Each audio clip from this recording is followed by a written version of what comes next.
Hello friends, कैसे हो सब लोग। आज हम आपके लिए लेके आए हैं बहुत ही ज़्यादा इंटरेस्टिंग टॉपिक और मेरे साथ है विकास शर्मा जिनका ये यूट्यूब चैनल है। तो आपने अक्सर देखा होगा कि जब हम किसी की मृत्यु हो जाती है और हम जाते हैं तो हमारे फैमिली में हमारी दादी मामी मामा नानी नाना सब मतलब जो भी फैमिली में है सब हमें बोलते हैं कि शमशान वहाँ से जिसकी डेथ हो गई है वहाँ से आने के फौरन बाद नहाना चाहिए। तो क्या एक महज अंधविश्वास है या इसके पीछे कोई साइंटिफिक रीजन भी है, इस पर आज हम जानेंगे। या जैसे आपने देखा होगा कि रात में मना करते हैं नेल नहीं काटने चाहिए, रात को झाड़ू नहीं लगाना चाहिए और मुंह करके सोना चाहिए, नॉर्थ साइड मुंह करके नहीं सोना चाहिए। तो ये सब महज और क्या कुछ अंधविश्वास है, इनके पीछे कोई साइंटिफिक बेस भी है। तो इन सब पर आज हम जांच पड़ताल करेंगे और इनको हम जानेंगे। पुरानी परंपराएं हैं, आज के ज़माने में क्या इनको मानना ठीक है क्योंकि सब लोग साइंटिफिक हो गए हैं थोड़ा, तो इन चीज़ों को हम आज जानेंगे। तो आपको क्या लगता है? हाँ, तो बहुत ही अच्छा सवाल और बहुत ही अच्छे मुद्दे के साथ ये वीडियो बनाई जा रही है। और एक सवाल मुद्दा उठाया है आपने कि क्या अब सनातन धर्म या पुरानी परंपराओं का जो भारतीय ज्ञान है उसको मानना गैर साइंटिफिक है? क्या उसमें कुछ जब हम नॉलेज की बात करते हैं, एनलाइटनमेंट की बात करते हैं, तो हमारा फोकस जाता है केवल यूरोप की तरफ कि सारा ज्ञान उधर से आया है। तो मैं एक बात कहना चाहता हूँ अपने ऑडियंस से, एक नैरेटिव सेट कर दिया गया है, हिस्ट्री इस तरह से लिखा गया है कि जिससे जो हमारे इंडियंस हैं वो इस तरह की इन्फीरियरिटी, इस तरह को अपने आप को कम हमेशा महसूस करें, वो मानसिक रूप से विकलांग हो जाएं, कमज़ोर हो जाएं और कभी एक प्राउड महसूस ही ना कर पाएं। तो अगर आप देखेंगे, आपको याद आती होंगी हमारी कहानियाँ, में थोड़े से एग्जाम्पल लेता हूँ, फिर जो आपने कुछ सवाल उठाए हैं उनके हम जवाब बात करेंगे। एक कहानी है कि भारत में धर्म अवतार हुए हैं भगवान के बहुत सारे, तो एक बराह अवतार है। तो उसमें क्या होते हैं, वो अपने सींग पर जो है बराह उस पृथ्वी को लेके आ रहे हैं। तो कहानी से मतलब नहीं, उस कहानी में ध्यान में दिलवाना चाह रहा हूँ की थी पृथ्वी कैसे दिखाई दे रही थी, उसमें कैसे दिखाई देती है उस फोटो में, आपने देखा होगा कई टीवी में, कैलेंडर्स में दिखाई उसमें पृथ्वी में गोली। अब वो कहानी हजारों साल पुरानी है और सैकड़ों साल पहले यूरोप वाले बता रहे हैं कि धरती का शेप जो है वो गोल है। यानी जो ज्ञान इंडियंस को, भारतीयों हजारों साल पहले था, यूरोप ने उसे सैकड़ों साल पहले बताया और प्रचारित कर दिया कि हम ज़्यादा एनलाइट, हम ज़्यादा ज्ञानी हैं। ऐसे ही अगर आप और देखेंगे, जब हम गोवा घूमने जाते हैं तो एक रेलवे स्टेशन आता है बास्को। हम जब गोवा जाते हैं तो बास्को स्टेशन आता है। क्यों उसका नाम बास्को पड़ा? सिंपल है कि बास्को डिगामा उसे खोजने आया तो उसके नाम पर रख दिया। पर आपको ये बात और डीप में जब पढ़ते हैं तो पता चलता है बास्को डिगामा जब केप ऑफ टाउन पर पहुंच गया था, उसका आगे रास्ता उसे नहीं मालूम था। वो अपने यूरोप का सबसे बड़ा शिप लेकर चला था।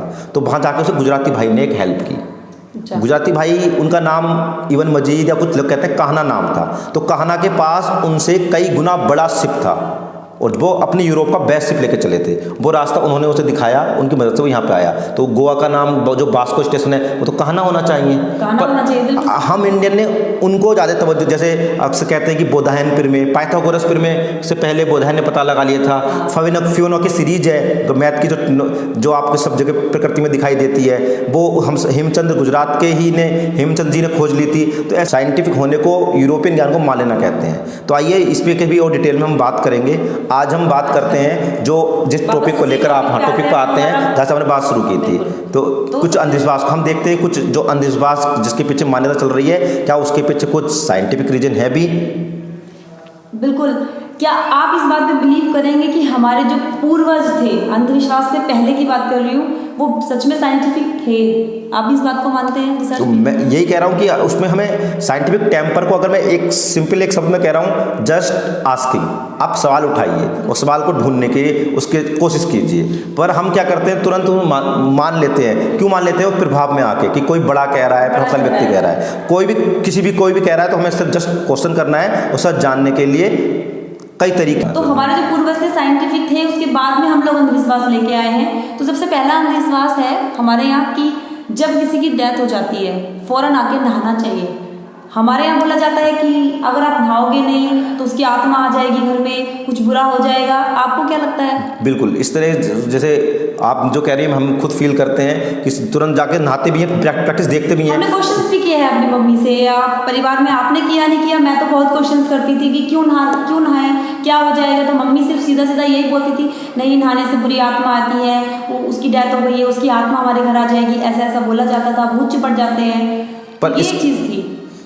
पर इसको अगर देखें कि जैसे आजकल कोरोना काल चल रहा है, तो आजकल एक प्रैक्टिस बन गई है कि अब हमें क्लीनिंग और सैनिटाइजिंग का एक ट्रेंड चल पड़ा है ना। तो आपको जब भी कहीं मिल के आते हैं या बाहर जाते हैं, ऑफिस में जा रहे हैं, तो पहले आपको सैनिटाइज करना है, क्लीनिंग करना है, तब जाके एंट्री करनी है। घर आते हैं तो लोग बाग बहुत ज़्यादा क्लीननेस का ध्यान दे रहे हैं, सैनिटाइज कर रहे हैं, नहान स्नान कर रहे हैं, तब जाके अपने फैमिली मेम्बर के साथ वो बातचीत कर रहे हैं। तो ये देखिए, ये तो अब जब कोरोना आया तब हमने शुरू किया। हमारे पूर्वजों ने हजारों साल पहले इस बात को कह दिया था, क्योंकि जब बॉडी एक्चुअली मर जाती है तो हमारी बॉडी की जो इम्यून सिस्टम है वो काम करना, जो बैक्टीरिया से फाइट हो कर रहा है वो बंद हो जाता है। तो बैक्टीरिया यानी बॉडी जो है टाइम के साथ साथ सड़ना शुरू कर देती है।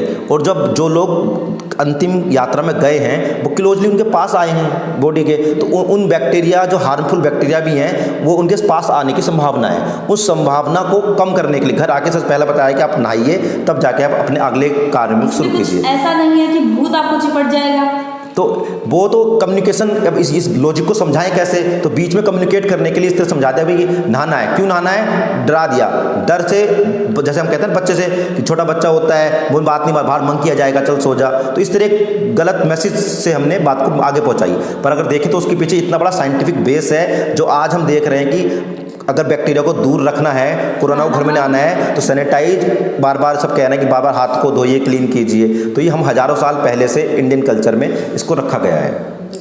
सेकंड चीज़ है कि रात में झाड़ू नहीं लगाना चाहिए। झाड़ू लगाने से लक्ष्मी जी चली जाएंगी, लक्ष्मी जी नाराज हो जाएंगी। बिल्कुल, ये हमारे इंडियन कल्चर में बिल्कुल रात में से ये सब सुनते ही हैं कि जो झाड़ू मत लगाओ, नहीं तो लक्ष्मी भाग जाएगी। झाड़ू लगाने पे तो आप देखेंगे कि पहले झाड़ू ना लगा, देख तो अंधेरा हो जाता था, इतनी ज़्यादा इलेक्ट्रिसिटी डेवलपमेंट नहीं था जब ये नियम बनाए गए थे। तो बिल्कुल इसके पीछे बहुत ही साइंटिफिक टेम्पर दिखाई देता है कि अगर आप रात में झाड़ू लगा रहे हैं तो आपको यही नहीं पता कि कूड़े में जा क्या रहा है, कि आपके ऑर्नामेंट, कोई कीमती कागज, डॉक्यूमेंट जा रहा है या फिर कूड़ा ही जा रहा है। अगर बात तो झाड़ू क्यों लगाई जा रही है, कूड़ा बाहर करने के लिए। आप अपने ऑर्नामेंट या कोई कीमती चीज़ तो बाहर नहीं फेंकोगे, तो अंधेरे में पता क्या चलेगा, है ना। और कुछ कीड़े मकोड़े भी काट सकते हैं आपको सफाई में। तो पर जैसे आज लाइट है, डेवलपमेंट है, तो आज हम दिन रात का पता ही नहीं चल रहा है, काम कर रहे हैं। और हम लोग लगाते भी हैं, कितने घर में रात में झाड़ू लगाते हैं। जो ऑफिस वाले लोग होते हैं, वर्किंग वुमेन्स होती है, वो भी रात में ही झाड़ू लगा के जब सोती है, क्योंकि मॉर्निंग में तो मेरा ख्याल से लक्ष्मी जी के जाने का तो कोई लॉजिक नहीं है, वो तो एक अंधविश्वास ही है। पर साइंटिफिक रीजन यही था कि जो कुछ सफाई कर रहे हैं तो देख के करें, अंधेरे में सफाई करने से कहीं हम अपना नुकसान ना कर लें, अपनी कीमती चीज़ों को अपने घर के बाहर ना फेंक दें। केवल इतने से लॉजिक के लिए इतना उसने इस तरह से मैसेज को कम्युनिकेट किया गया कि शाम को झाड़ू नहीं लगानी है आपको। अब उसमें अंधविश्वास बीच में कैसे जुड़ा, तो उसको हमें सोचना है उस पर हमें। फिर एक होता है नॉर्थ की तरफ सर करके नहीं सोना चाहिए, उससे आपको बुरे सपने आते हैं, वो भी एक है, बहुत अशुभ माना जाता है। उसका क्या एक साइंटिफिक रीज़न है, वो भी हम जानेंगे। अब देखो, इतनी बड़ी बात हजारों साल पहले हमारे जो पूर्वज थे हम बता रहे थे, लेकिन आप देखिए धरती पे, आप देखोगे इंडिया की जो पोजीशन है वो नॉर्दर्न हेमीस्फीयर में है।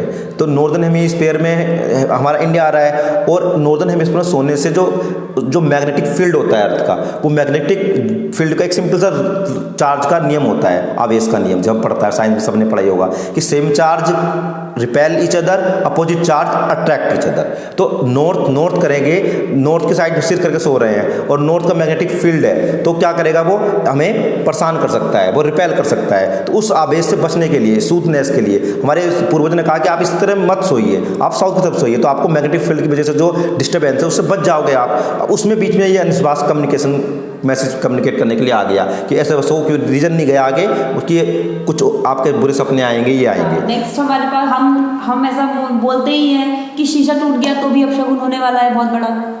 शीशा टूट गया, ये भी आपने जब भी कोई हॉरर मूवी देखी होगी तो ये तो उसमें कॉमन सीन है। जब भी कोई ड्रामा कुछ क्रिएट करना होता है तो दिखाते हैं उसमें पहले शीशा टूट रहा है, कई शीशे में शक्ल आ रही है। तो डर से, भूत प्रेत से, जादू टोने से शीशे टूटने को जोड़ा गया है। तो ये शीशा जब ये नियम बनाया गया था, शीशा एक कीमती वस्तु था। ये कुछ लोग इस फील्ड में काम करते थे, शीशे के व्यापारी, शीशे को रखना, तो शीशा एक बहुमूल्य धातु थी। तो वो नहीं चाहते थे कि शीशा बहुमूल्य कीमती धातु, आजकल हीरे जवाहरात हमारी कीमती धातु हैं, कि हम उन्हें तोड़ें, खराब हो। तो इसलिए उन्होंने नियम बनाया कि शीशे का टूटना ना तोड़े, शीशे वो उसे बचा के रख सकें। इसकी वजह उन्होंने इस तरह का बताया, जिस शीशा को ना तोड़ना पड़े। रात को नेल्स नहीं काटना चाहिए, नेल्स काटने से भी बहुत बड़ा अपशगुन होता है। इवन दिन भी बनाए हुए हैं कि इस दिन नेल्स नहीं काटते, इस दिन नेल्स नहीं काटते। इसका भी साइंटिफिक रीजन है, वो आप बताएंगे? नेल नहीं काटने चाहिए। दिन में भी वो जो रीजन साइंटिफिक है वो दिन में भी उतना ही काम करता है जितना रात में करता है, पर रात में हम उस पर देख नहीं पाएंगे। जब नेल काट रहे हैं तो हमारी स्किन ना कट जाए, एक्स्ट्रा स्किन पेन तो होगा, कुछ बैक्टीरिया इन्फेक्शन की प्रॉब्लम भी हो सकती है। जब हम देख के काट रहे हैं तो हमें सावधानी केयरफुल रहना ही पड़ता है। तो हम अपने नखूने, बच्चों को दूसरे काटते हैं तो ज़्यादा केयरफुल रहना पड़ता है, तो अपने आप तो सेंसिटिव हो ही जाते हैं। तो अगर हम अब नखून काटते समय अपनी स्किन काट लें, अपने आप को इंजल्ट कर ले, तो ये कहाँ की समझदारी है। तो हमसे मना कर दिया गया कि रात में अंधेरे में नखून मत काटो भाई।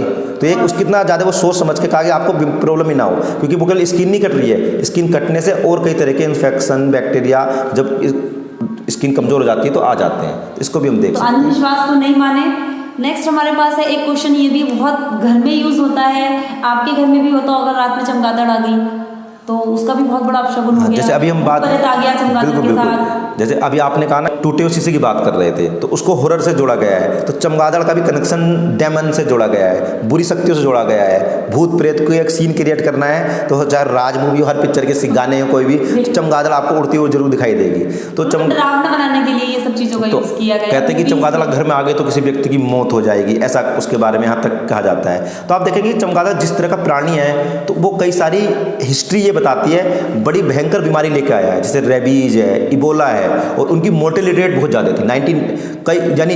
कई लाखों लोग उस पैंडेमिक से मरे हैं। अभी जो कोरोना आया है तो इसके बारे में भी स्टार्टिंग में आ गया था, अभी चमगादड़ की वजह से आया है, पर ये बात साबित नहीं हुई है कि उसी वजह से आया है या नहीं आया है। पर फिर भी चमगादड़ जिस परिवेश में रहता है उस परिवेश के जो हानिकारक वायरस बैक्टीरिया होते हैं वो ह्यूमन बीइंग के लिए हानिकारक है, तो हमारे घरों में ना आए। तो इसलिए उन्होंने पहले कह दिया कि इनका ये अनवेलकम करना है, उसे अपने घर में मत बुलाओ। ये भी है कि सूर्य ग्रहण के टाइम पे बाहर नहीं निकलना चाहिए। खाना, कुछ लोगों के यहाँ खाना भी बिल्कुल स्टॉप कर दिया जाता है, खाना भी नहीं खाना है, या जो खाना बचा है उसको बस चंद्र ग्रहण के बाद फेंक देना है, चंद्र ग्रहण के बाद स्नान करना है। तो उसका एक साइंटिफिक रीजन क्या है? हाँ बिल्कुल, ये हमारे प्रेग्नेंट लेडी को भी बोलते हैं, इवन प्रेग्नेंट लेडी को भी बोलते हैं आप घर में रहो, भगवान जी की पूजा पाठ करो। तो उसका एक साइंटिफिक रीजन क्या है? ये भी अक्सर आम सभी हम लोगों ने महसूस किया होगा। तो जो हम बता रहे हैं ये कमेंट बॉक्स करके आप भी बता दीजिए कि आपके परिवेश में, आप कोई घर में आपके बड़ों ने भी आपको टोका है, कहा गया है, नहीं कहा गया है। पता है कि सूरज को कोई डेमन खा रहा है, कोई शैतान खा रहा है, तो ऐसा नहीं है। उसके पीछे का साइंटिफिक रीजन ये है कि अभी भी सूरज की रोशनी में इंफ्रारेड भी है, लाइट भी है और यूवी किरणें भी हैं। उनकी ओजोन जो लेयर होती है प्रोटेक्शन करती है,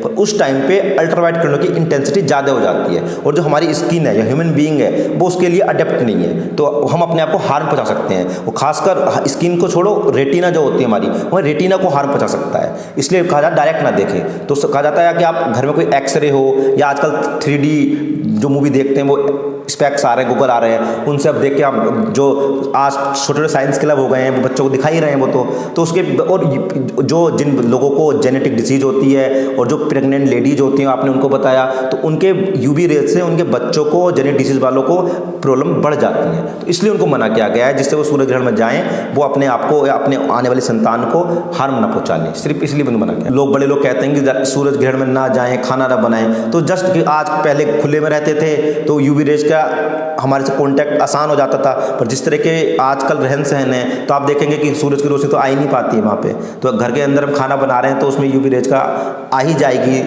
कैसे? ये पॉसिबल ही नहीं है ना। तो अगर आप देखिए उस किस तरह का सूर्य ग्रहण होता है, तो जो जिस तरह के डिवाइसेज, उसके लिए हमने अलग से वीडियो भी बनाई हुई है, कैसे सूर्य ग्रहण को देख सकते हैं, उनको प्रोटेक्शन को लेते हुए देखना है। जो ये रीजन जाने, इन रीजन्स में हो सकता है इनके साइंटिफिक रीजन आप लोगों को पता है, और जिनको पता है उनको नमस्कार, और जिनको नहीं पता है उनके लिए वीडियो सच में बहुत हेल्पफुल है। तो घर में भी आप अपनी मम्मी या दादी दादा जो भी आपको बोलते हैं तो उनको आप साइंटिफिक रीजन बताइए। तो अंधविश्वास को मत जोड़िए, क्योंकि अगर आप अंधविश्वास, जितना ज़्यादा आप अंधविश्वास में गिरते हैं उतना ही अंधविश्वास बढ़ता चला जाता है। तो ये साइंटिफिक उससे नुकसान ये होता है कि फिर हम अपनी संस्कृति कम करके आंकना शुरू कर देते हैं कि हमारी तुम्हारे तो कुछ नॉलेज ही नहीं है। तो अपनी आप देखिए लास्ट में जो शुरुआत की थी हमने वीडियो, वही कह रहा हूँ कि जो नॉलेज सैकड़ों साल पहले यूरोप से हमें आई हमारे पास, वो हमारे पास हज़ारों साल पहले थी। वो हमने उस पर रिसर्च कम की है, हमने उसको जाना कम है। ज़रूरत है अपनी कल्चर को, अपनी संस्कृति की जड़ों को जानने की, उनको आगे बढ़ाने की, साझा करने की। तो हमारा तो यही प्रयास है। तो आप भी हमारे साथ जुड़ सकते हैं, वीडियो को लाइक करके, शेयर करके, कमेंट करके, कि हम अपनी संस्कृति की विशेषताओं को आगे बढ़ाएं। बिल्कुल, वीडियो को कीजिए ज़्यादा से ज़्यादा लोगों को शेयर, ताकि अंधविश्वास हमारे इंडिया में थोड़ा तो खत्म हो। मुझे ऐसा लगता है। बिल्कुल। और आपके कुछ और क्वेश्चन भी रह गए होंगे, जरूर है। जब इस तरह की बात शुरू होती है तो थ्रेड चढ़ जाता है कि इसका कारण क्या है, इसका रीजन क्या है, इसका कारण क्या है। तो आप प्लीज हमारे कमेंट बॉक्स में लिखिए। भारतीय होना गर्व की बात है। गर्व से कहिए जय हम भारतीय। हिंद। जय हिंद, जय भारत। जय भारत।